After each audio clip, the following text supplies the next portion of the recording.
माणसाच्या इच्छा कधीही पूर्ण होऊ शकत नाही.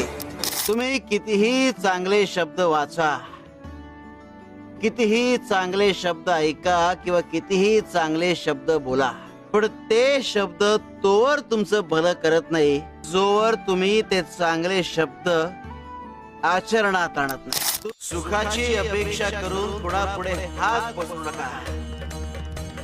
वेळ वाया जाईल, त्यापेक्षा दुःखाशी 2 हात करा. चांगली वेळ निश्चित येईल.